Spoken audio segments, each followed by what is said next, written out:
Hello बच्चों, आज की क्लास में आपका स्वागत है। आज हम बलबन के बारे में विस्तार से पढ़ेंगे। पिछली क्लास में हमने दिल्ली सल्तनत के जितने भी शासक थे, कुतुबुद्दीन ऐबक, इल्तुतमिश, रजिया, इनके बारे में हमने पढ़ा था। आज हम बलबन के बारे में पढ़ेंगे। अगर ये वीडियो आपको अच्छा लगे तो अपने दोस्तों के साथ इसे शेयर कीजिएगा और मेरे चैनल को सब्सक्राइब कीजिएगा। चलिए टाइम ना वेस्ट करते हुए वीडियो को स्टार्ट करते हैं। बलबन 1266 से 1286 ईस्वी तक बलबन का टाइम पीरियड था। बलबन के बारे में पढ़ने से पहले इसके बारे में थोड़ा सा जान लेते हैं। बलबन इलबारी कबीले का एक तुर्क था। युवा अवस्था में ही मंगोलों ने उसे अपना गुलाम बना लिया था।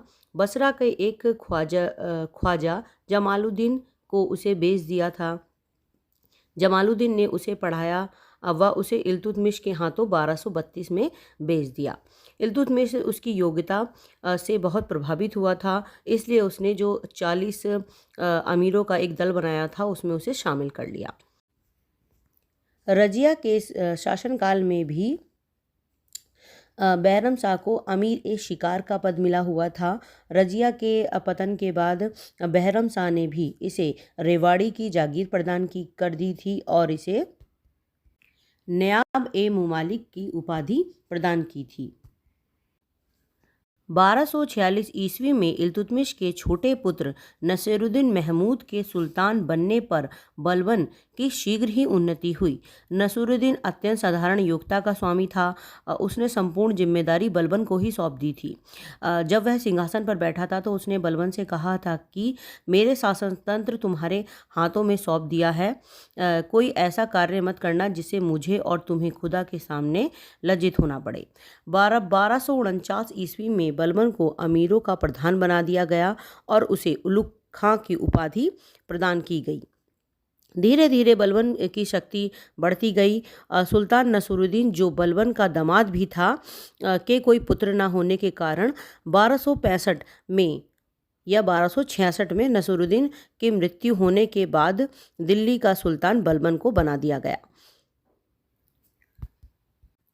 नसीरुद्दीन महमूद के 20 वर्षों के शासनकाल में जो वास्तविक शक्ति थी वो बलबन के हाथों में ही थी, इसलिए अमीर वर्ग भी इसका विरोध नहीं कर सके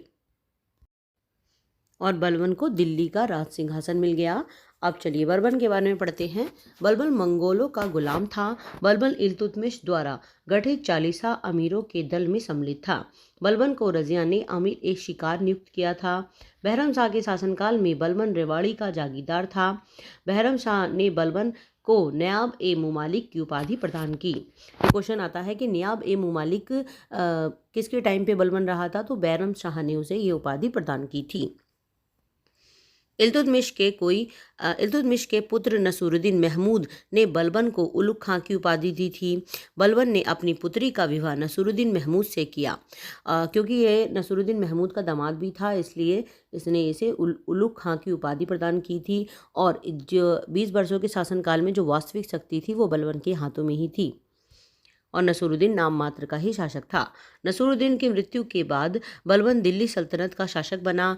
नसीरुद्दीन महमूद के समय में वास्तविक सत्ता बलबन के पास ही थी। इसी कारण नसीरुद्दीन के बाद शासक बनने पर अमीर वर्ग भी इसका विरोध नहीं कर पाए। बलबन इलबारी तुर्क था। बलबन ने शासक बनने से पूर्व स्वयं को शक्तिशाली बनाया। बलबन ने अपने भाई को अमीर ए हाजिब बनाया। अपनी पुत्री का विवाह सुल्तान नसरुद्दीन से किया। अपने चचेरे भाई शेर खां को भटिंडा का सूबेदार बनाया। बलबन ने शासक बनने से पहले अपने को शक्तिशाली बनाना उचित समझा, क्योंकि फिर इसके बाद कोई उसका विरोध नहीं कर पाएगा। इसलिए उसने अपने एक भाई को अमीर हाजी बना दिया और अपनी पुत्री का विवाह स्वयं सुल्तान के साथ करवा दिया और शेर खां को, जो उसका चचेरा भाई था, उसने भटिंडा का उसे सूबेदार बना दिया। बलबन के शासक बनने से पूर्व ही उत्तर पश्चिम सीमा को शत्रु के आगमन से सुरक्षित किया। बलबन ने लाहौर, मुल्तान, उच्च को दिल्ली सल्तनत में शामिल किया। बलबन ने 1246 ईस्वी में खोकर व अन्य विरोधी जनजातियों का दमन किया। बलबन ने 1246 ईस्वी में खोकर व अन्य विरोधी जनजातियों का दमन किया। बलबन के शासक बनते ही उसके सामने आर्थिक रूप से कमजोर राज्य की समस्या थी। विद्रोह, उपद्रव व सीमांत प्रदेशों की सुरक्षा के लिए किए गए खर्चों से राजकोष खाली हो गया था। शासक बनते ही उसके सामने कई समस्याएं खड़ी हो गई, जैसे उसके राज्य में कई विद्रोह हो गए थे और सीमांत प्रदेशों पे में भी उसको सुरक्षा का खतरा था। और उसने सीमांत प्रदेशों को शत्रुओं से बचाने के लिए जो खर्च किया था उससे राजकोष भी खाली हो गया था।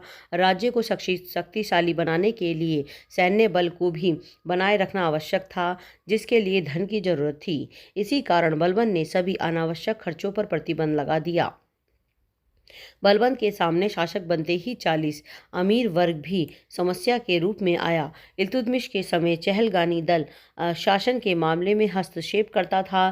धीरे धीरे उनकी शक्तियों में वृद्धि होने लगी। इस दल के सदस्य अत्यंत स्वार्थी हो गए थे और राजा को कठपुतली समझने लगे थे। इल्तुतमिश द्वारा जो ये 40 सरदारों का जो दल बनाया गया था, ये बलबन के टाइम तक आते आते बहुत शक्तिशाली हो गया था। बलबन ने सर्वप्रथम इसका दमन किया और इसे खत्म कर दिया। बलबन ने इसका दमन करना उचित समझा।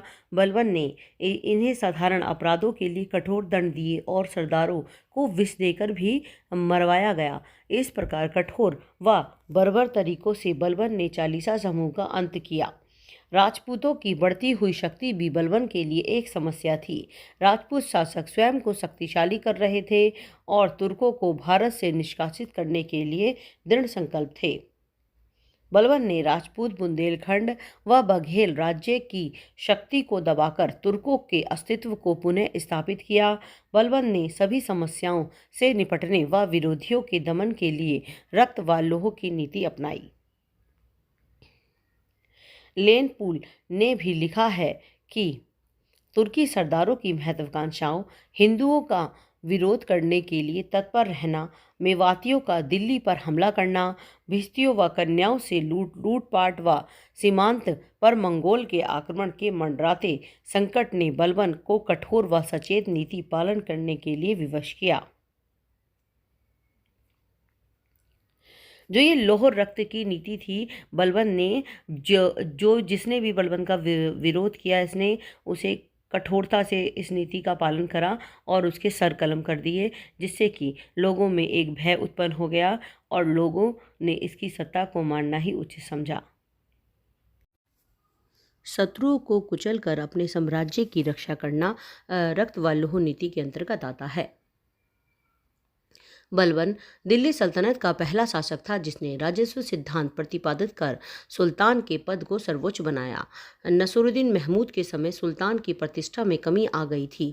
इसी कारण बलबन ने प्रजा के मन में सरकार का भय व शक्ति में वृद्धि के लिए राजस्व सिद्धांत का प्रतिपालन किया। बलबन ने शासक बनने के बाद स्वयं को नियाबत खुदाई घोषित किया। इसने स्वयं को जिले इलाही भी घोषित किया। बलबन के अनुसार सुल्तान के अंदर ईश्वर की दैवीय ज्योति होती है। सुल्तान की जनसाधारण के से तुलना नहीं की जा सकती। बलबन ने स्वयं को ईश्वर का प्रतिबिंब घोषित किया। जिले इलाही या नियाबत खुदाई का मतलब ही ईश्वर का प्रतिबिंब होता है। बलबन ने स्वयं को ईश्वर का प्रतिनिधि बताया या उसका ही प्रतिरूप बताया। सिंहासन पर बैठते ही उसने स्वयं संयमित जीवन व्यतीत करना प्रारंभ कर दिया। बलबन ने मदपान व मनोरंजन पर प्रतिबंध लगा दिया। वह स्वयं गंभीर मुद्रा में ही रहता था। उसने मुस्कुराना छोड़ दिया, बल्कि राज दरबार में भी हंसने पर उसने प्रतिबंध लगा दिया। बलबन ने सुल्तान की प्रतिष्ठा बढ़ाने के लिए सिजदा व पाबोस नामक प्रथा की शुरुआत की। इस नीतियों व नियमों का पालन कर बलबन ने सुल्तान की प्रतिष्ठा को पुनः स्थापित किया। दिल्ली सल्तनत की राजनीति में उलेमा वर्ग का अधिक प्रभाव था। सिजदा और पाबोस ये एक पारसी प्रथाएं थीं जो कि बलबन ने अपने राजदरबार में लागू की थी। सिजदा से तात्पर्य शासक को दंडवत झुककर प्रणाम करने से था और पाबोस के अर्थ उसके कदमों को चूमने से था। तो सिजदा व पाबोस को बलबन ने अपने राज्य में शुरू किया था। बलबन ने उलेमा वर्ग की राजनीति में हस्तक्षेप करना बंद कर दिया था। बलबन उलेमा वर्ग का सम्मान करता था। वह उनसे धार्मिक मामलों में भी परामर्श लेता था। बलबन ने भ्रष्ट उलेमा को राजनीति से पृथक करके दंड दिया। बलबन ने साम्राज्य की सुरक्षा व विस्तार के लिए एक शक्तिशाली सेना का गठन किया। बलबन ने इमाद उल मुल्क को सेना का सर्वोच्च अधिकारी नियुक्त किया। ये क्वेश्चन भी आता है कि बलबन ने सेना का उच्च अधिकारी किसे नियुक्त किया था, तो इमाद उल मुल्क को उसने सेना का उच्च अधिकारी नियुक्त किया था। बलबन ने सेना में भर्ती के लिए कठोर नियम बनाए जिससे योग्य व्यक्ति की ही नियुक्ति की जा सके। बलबन ने दीवाने अर्ज की स्थापना की। दीवाने अर्ज एक सैनिक विभाग था जो कि बलबन द्वारा स्थापित किया गया था। बलबन ने कुतुबुद्दीन व इल्तुतमिश के शासनकाल में दी जागीरें भी जब्त कर ली, जिससे उसके स्थान पर नगद वेतन देना शुरू किया। बलबन ने इक़्तिदारों की आय का आकलन करने के लिए ख्वाजा नामक अधिकारी की नियुक्ति की। बलबन ने कुशल गुप्तचर व्यवस्था की स्थापना की। बलबन के समय में गुप्तचर को वरीद कहा जाता था। बलबन ने वरीद-ए-मुमालिक की स्थापना की। गुप्तचर व्यवस्था पर बलबन ने अपार धन खर्च किया। बलबन ने गुप्तचर को आकर्षक वेतन दिया। इससे अपराध कम हुए और निर्दोष व्यक्तियों की रक्षा हुई। बलबन एक न्यायप्रिय शासक था। इसने निष्पक्ष न्याय व्यवस्था की स्थापना की। अपराध साबित होने पर बलबन ने बड़े अधिकारियों को भी दंडित किया। बदायूं का मालिक एक शक्तिशाली अमीर था।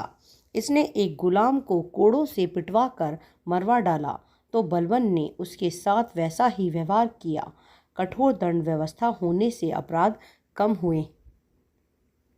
बलबन ने पारसी पद्धति पर अपने दरबार का गठन किया था। बलबन ने नौरोज, जो एक फारसी त्यौहार था, को आरंभ करवाया। बलबन ने एक नौरोज उत्सव की शुरुआत करवाई, जो कि एक पारसी त्यौहार था।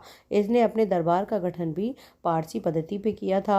इसने सिजदा व पाबोस जैसी प्रथाएं भी चलाई थी, जो कि पारसी धर्म पर ही निर्भर थी। बलबन की मृत्यु 1286 ईस्वी में हुई थी।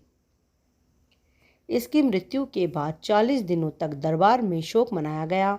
बलबन ने अपना उत्तराधिकारी कैखुसरो शहजादा मोहम्मद के पुत्र को घोषित किया, परंतु बलबन के बाद कैकुबाद बुर्गा खां के पुत्र को षड्यंत्र से सुल्तान बना दिया गया। बलबन ने अपने जीवित रहते ही अपना उत्तराधिकारी घोषित कर दिया था। उसने शहजादा मोहम्मद के पुत्र कैखुसरो को अपना उत्तराधिकारी घोषित किया, परंतु दरबार में जो षड्यंत्र हो रहे थे उसके द्वारा बुर्गा खां के पुत्र कैकुबाद को शासक बनाया गया।